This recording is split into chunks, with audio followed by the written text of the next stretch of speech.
Alright, it's time for everyone's fifth favorite ban list reviewer. In this one, I'm going to be going over cards on the ban list and then explain why they were put on the ban list, in case you're not too caught up on meta decks and stuff like that. First up, we'll go with the forbidden cards. They banned Orcust, Harp, Horror.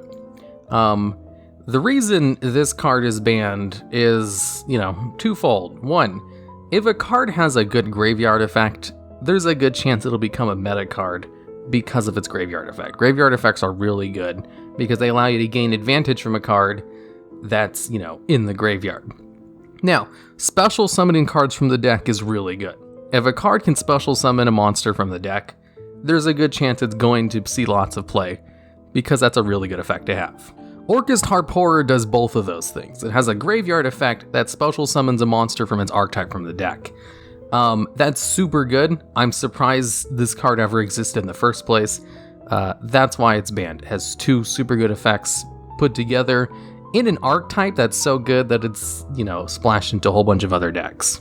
Next up, we have Thunder Dragon Colossus. This card is currently limited in the OCG because it's a really good boss monster. Colossus, there's this card called Ash Blossom in the Joyous Spring. It's like one of the most played cards in the game. I think it's only second to Twin Twisters. And it allows you to basically stop one search or, moving a card from the deck somewhere else. Colossus has like that on legs. It just stops your opponent from doing any searches. And it's only your opponent. It's not both-sided like Thunder King Ryo is. And it's easy to bring out. It has a super convenient alternative summoning condition where you just have to tribute a Thunder monster to bring it out from the extra deck. It's almost like a Link 1 monster. And it has good protection, where you can just banish a Thunder monster from your graveyard if it would be destroyed. Basically, because of this card, it just instantly shuts down a lot of rogue decks or would-be rogue decks because it's just too good at coming out and protecting itself and shutting down anything your opponent might try to do. And if you can't out a Thunder Dragon Colossus, then you can't really consider yourself a meta deck. That's kind of like one of the requirements. If they're trying to hit Thunder Dragons, banning Colossus is a good way to do that. It's a better boss monster than their boss monster, Thunder Dragon Titan. Also a good card. Colossus is just better.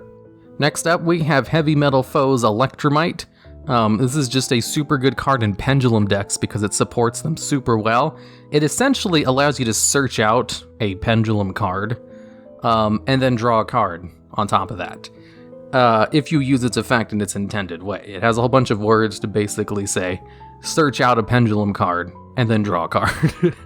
While setting up your extra deck with Pendulum cards, and having two good pointers for your Pendulum cards to come out from the extra deck. It's so good, it basically single-handedly allows Pendulum decks to stay viable.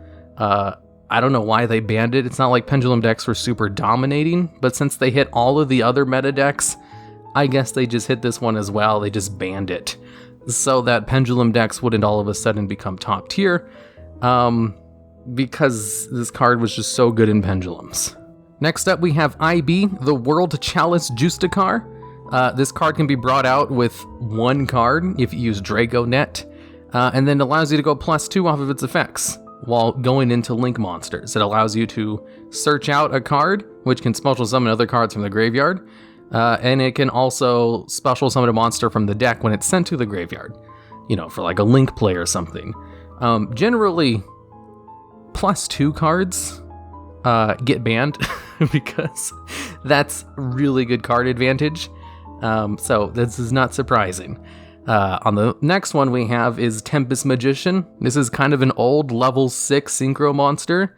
It has effects. The prevalent one is the one where it says you can remove all spell counters on your side of the field to inflict 500 damage to your opponent for each one. Endymion decks, it's a popular, no, it's not a popular. It's a meta deck, a competitive one, which generates tons of spell counters. They have an FTK with this card in order to burn their opponent for all their life points on their first turn. Generally, Konami doesn't like FTKs, for good reason. It allows you to win before your opponent gets a chance to do anything. So hitting this card just stops the FTK. Next up, we have Outer Entity Azathot. The reason they're banning this card is because they're unbanning the Phantom Knight's Rank Up Magic launch, which was the problem card in this combo anyway. Azathot has an effect where during the turn it's Exceed summoned, you get to negate the effects of all of your opponent's monster effects for the turn. So they were just using launch to rank it up during their opponent's like draw phase in order to lock them out of monster effects for the turn, which shuts down most decks. That's a really good play to have. So they banned the rank up magic card before, and they left Azathot alone. And then they just kind of reversed it because turns out the rank up card's pretty good in Phantom Knight decks. You know, they kind of want it. And it was Azathot that was the problem anyway, so they just banned it because it wasn't doing anything else. It was kind of made in order to work with Norden, but that card's been banned for years. So he's just kind of there to hang out with Norden, I guess. Next up, we have Salamangreat Miragestallio. Pretty sure I butchered that name. It's a generic rank 3 Exceeds monster. I think it's generic, yeah it is. It's basically only used with Salamangreat cards anyway. It has an effect to special summon a Salamangreat card from your deck. Special summoning monsters from your deck is really good. It's kind of broken when it's attached to extra deck monsters though, because of how easily accessible those cards are.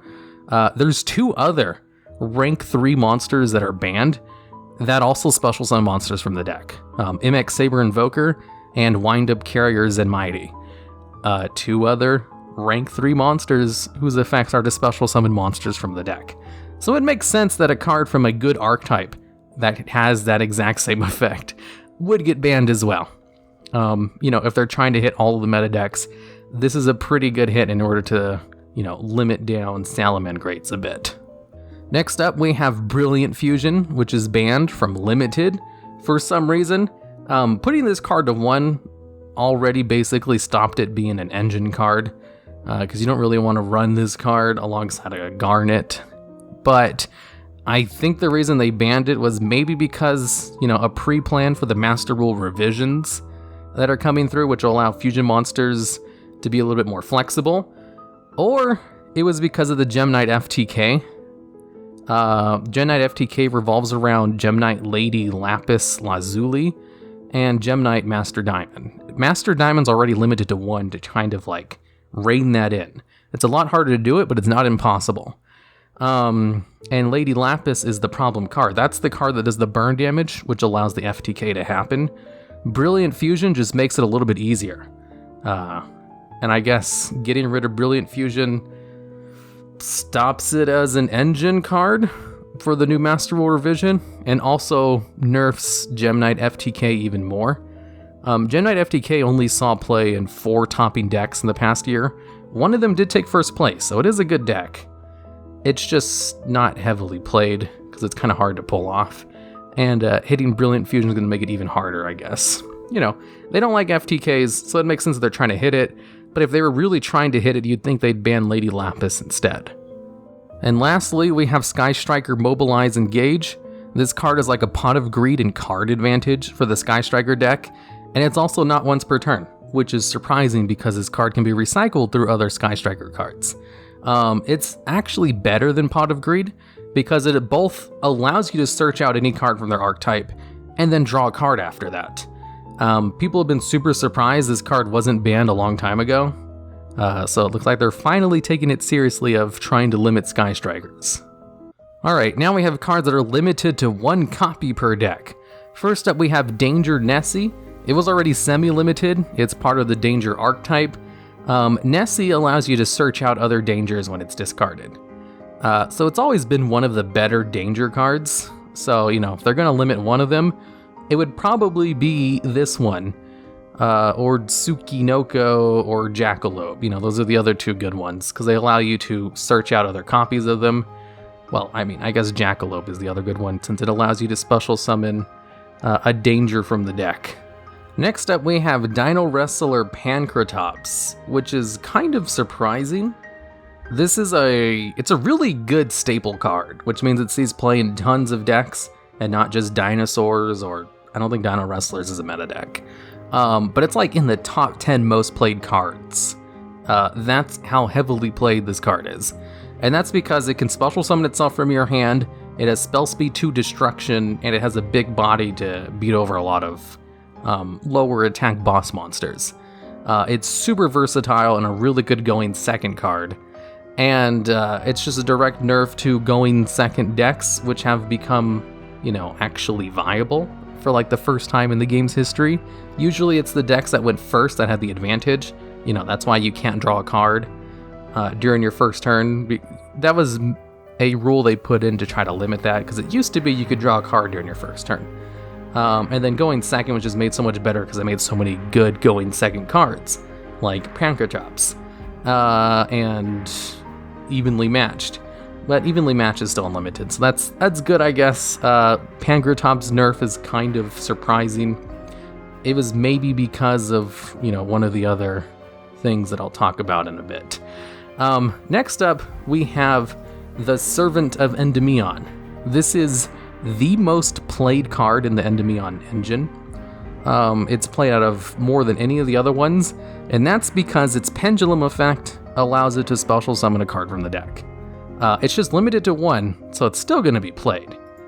They already hit a couple of other pendulum cards though, so I'm surprised Endymion's got hit 3 times in this ban list, with Electrumite, Tempest Magician, and then Servant of Endymion. It just it allows you to special summon its cards from the deck. Basically any of them. Well, any of them with, I think, more than 1,000 attack. It has a whole bunch of other effects too, but that's kind of the whole thing with the Endymion cards. They have the longest card text out of like any archetype in the game. Basically, this is the one that special summons other ones from the deck. And special summoning from the deck is one of the best effects in the game. Next up, we have True King Lithosagym. Wow, I can't say his name. The Disaster, the Earth True King card, which was banned for a long time. I assume the reason they limited PANKRATOPS, other than the fact that it's a super good card, that's one of the top 10 most played cards in the game. They also, this card used to be banned, and now it's limited to 1 copy, and this card is heavily played in dinosaur decks, because they use lots of earth monsters that like to be destroyed, like baby Surosaurus. If it's destroyed, you can special summon a dinosaur from the deck, and this card can special summon itself from its hand by destroying 2 other monsters you control in your hand. And if they were earth monsters, you get to choose 3 monsters from your opponent's extra deck and then banish them, just as long as they have different names. That effect is why it was banned, in addition to the fact that it's really good with dinosaur decks by destroying them and activating their effects, because most people only play 1 copy of their extra deck monsters in their extra deck. So if they're going to hit an extra deck monster, they usually have to ban it, because limited to 1 won't really hurt it, because most people only play 1 copy. So if you're able to select out 3 of them from your opponent's extra deck, you can completely shut down your opponent from playing the game. And this is what this card does. It allows you to search 3 cards from your opponent's extra deck and banish them. Next up is Card of Demise. It's a +2 in card advantage. Generally, +2s get banned, like IB the World Chalice. But this card, it has lots of downsides and restrictions to it. You can't special summon. It's only a potential +2 if you have no cards in your hand. That's why it's only limited to 1, I guess. I'm surprised it was unlimited on the ban list for as long as it was. Next we have Dragonic Diagram. I guess they're trying to hit true Draco decks as well. They did just unlimit True King, which can be searched out with this card, and much benefits from it. True Draco's generally very disliked by the community because it's a very anti-meta deck. Hitting the field spell card, which is super good. It's already limited in the OCG and has been for a long time. So it's more like they finally decided to do it here as well, because it allows you to search, it protects your cards, and it allows you to destroy cards in your hand, which is really good. Now, another hit we have is Into the Void. This one is kind of surprising to see. Into the Void is kind of like Upstart Goblin, where it just allows you to draw 1 card. But the downside to this one is a lot more harsh, where you need to have at least 3 cards in your hand to use the effect, and you discard your entire hand during the end phase. That being said, this card does see a healthy amount of play, usually in FTK decks. So limited to 1 copy makes sense, since it is a pretty effortless draw 1 card in decks that don't really mind the side effects, or, you know, they're going to spit out their entire hand in 1 turn for the combo plays anyway. I'm just surprised they bothered to hit it. I don't think it's been used in any kind of degenerate strategies besides some FTKs, because, you know, if you're going to win your first turn, you don't really care if you discard your hand during the end phase. Okay, next up we have Pot of Avarice. This card I think is unlimited in the OCG. Just return 5 monsters in order to draw 2 cards. Currently, there are some cards that greatly benefit from being returned to the deck, especially stuff like Garnets. You know, if you accidentally draw into one of them, you can discard them for like tribute fodder, and then return them to the deck and then draw cards off of it. It's a great combo extender. I'm not really sure if it will see play or not. It really all depends. I'm sure some people will try it. It is a good card though. Next up we have SEKKA'S Light.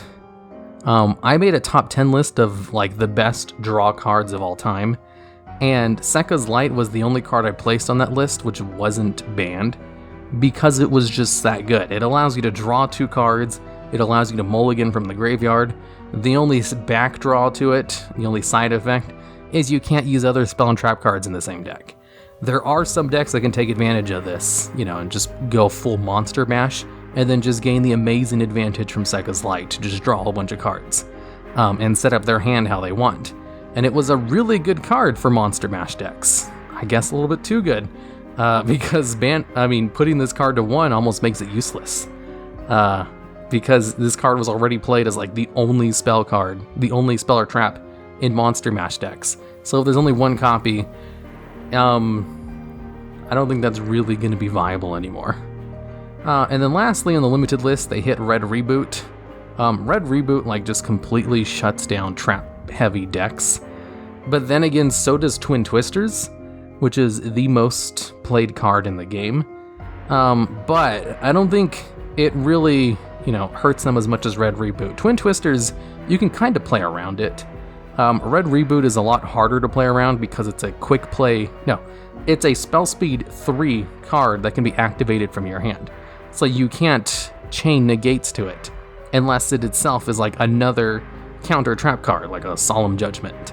It's super hard to stop Red Reboot, and it just shuts down traps for a turn, which can allow you to win.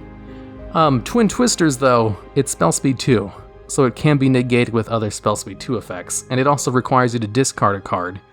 Not really a big deal for a lot of decks, but Red Reboot only requires you to pay half your life points, and then give your opponent advantage, which doesn't matter if you're going to win that turn, especially if it's really hard to negate. Red Reboot, another one of the most played cards in the game.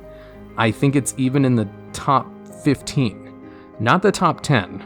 It's like in the top 15, which means it's heavily played, like incredibly so. So them limiting it is basically to give trap decks a chance, I guess. That's all I can think. Now we go over to semi-limited. We have Deep Sea Diva. They're releasing new Deep Sea Diva support cards. Deep Sea Diva allows you to special summon a monster from the deck on its summon, which is always a great effect, especially when, you know, this card itself is a tuner monster. So it facilitates 1 card synchro summons, which is always really good. That's why it was on the ban list in the first place, and why they're not unlimiting the card. Next we have Tour Guide from the Underworld. This card was actually unlimited before Lynx came out. And it's been on and off the ban list because it special summons a monster from the deck. So it, you know, moving around the ban list from limited to semi to unlimited, that's just kind of par of the course for this card. It just occasionally sees play and will pretty much always see play. It's just not heavily seen play like it did in the past, so I guess that's why it's being loosened up a little bit. And now we have Mind Control. This card has been seeing a lot of play, like in main decks recently, ever since it was unlimited from the ban list, because it can steal cards and then you can just use them for link plays. It also allows you to get over like unkillable cards like Dingirsu, if you just want to get rid of them for a turn so that you can win. It's just a really good way to out your opponent's problem cards. And now Unlimited. There's a lot of surprising unlimits on this. First up, we have Dark Arm Dragon. That's not one of them. It's been at 2 copies for a long time and it hasn't been seeing any play. So it makes sense for it to be unlimited, see, hey, maybe people will actually play it if it's, unlimited to 3. It used to be super good, and there are lots of dark-based decks, so it totally could see play. And maybe it being unlimited is what we'll need for it to finally see play again. Because, it's a non-once per turn, destroy all your opponent's cards, basically. And it's also a non-once per turn special summoning requirement. If you meet the requirements for one of them, you can special summon all 3 of them from your hand, which is pretty good.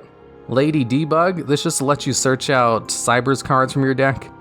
With them banning one of the Salamangreat cards, I guess they decided just to unrestrict this one, because they didn't really need to anymore since they hit one of their really good combo pieces in the extra deck. Next up, we have Morphing Jar number 2. This one is surprising because it went straight from banned. This card has a combo which allows you to win in 1 turn. If you just get this card plus one other card that mills your opponent, and then something like I think it's specifically a level 3 card. Yeah, it's all out attacks. If you have like this card plus one other flip card which mills your opponent, and then all out attacks, and you get them all flipped up, you can deck out your opponent in 1 turn. Pretty easily too. But it does require you to activate a trap card. It's not the most consistent thing in the world. It also sets up infinite loops. I'm going to be playing a video on screen basically showing you what it does. It just constantly loops the effect over and over, since it's not once per turn. I guess they don't think that's a big deal anymore. Next up, we have Damage Juggler. It lets you search a card from a graveyard effect. That's actually really good. It also lets you send it from your hand to the graveyard to basically stop an attack. A direct attack anyway. Those are all good things, but it's not really seen play. So I guess unlimited it, who knows, it won't really do anything. Tribe-Infecting Virus. This one was banned for like over 10 years. It's been on the ban list for a super long time. It's a not once per turn, destroy all your opponents, just destroy all cards on the field of the type that you declare. It's really good, but destroying all the cards in the field isn't really as good anymore? I don't know. This one doesn't really make any sense. I think they just unbanned it just to see what would happen. And it might not even see play. That's the funny thing about it. Like, they unbanned Dark Hole, and it does see play. It just wasn't really game-changing, and probably this will have the same effect. Sky Striker Ace Kagari, with them banning Engage, this doesn't really have a super good target to recycle anymore. It still recycles, Sky Striker cards, but it can no longer recycle their +1, search out anything. So I guess they can unban it. I don't know. It's still good with like their token card and stuff, as an engine for other decks. Next up, they have Book of Moon. This card can totally be unbanned. It's really good. It allows you to both protect your monsters from like negates and also stop your opponent from doing combo plays. It's very versatile. Who knows if it'll actually see like heavy use or not though. Even if it is a really good card. Despite the fact it doesn't work on Link monsters, doesn't really need to because it does work on like everything else.